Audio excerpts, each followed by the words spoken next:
ஸ்டார்டிங்லயே என்ன கட்டுறாங்கன்னா, ஒரு பொண்ணு கொழுந்து விட்டு எரியுது. எரிஞ்சுக்கிட்டு அப்படியே உட்காந்துருக்கு. அது உட்காந்துக்கிட்டு அப்படியே வெளியே ஓடி வந்து அந்த நெருப்பு காயத்தோட வீந்தோடனே எல்லாரும் காப்பாத்தி அதை ஹாஸ்பிட்டல்ல சேர்க்குறாங்க. அதை ஹாஸ்பிட்டல்ல சேர்த்ததுக்கப்புறம் 2-3 நாள்ல அந்த பொண்ணு இறந்துருது.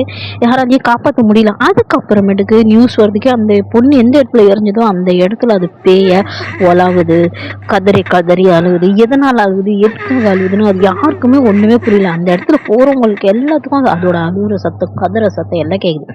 இது தெரிஞ்சு 2 பேர் வீடியோ எடுக்கிறதுக்கு வந்தாங்க, யூடியூபர்ஸ். அவங்க வீடியோ எடுக்க வந்தப்ப அந்த பேய் வந்து கையை கட்டி கூப்பிடுது இங்க வான்னு.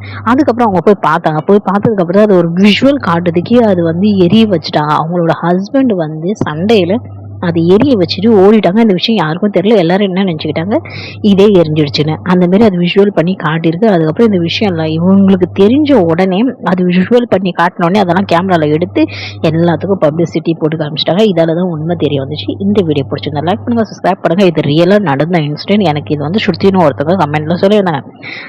இந்த வீடியோ பிடிச்சதா லைக் பண்ணுங்க, சப்ஸ்கிரைப் பண்ணுங்க.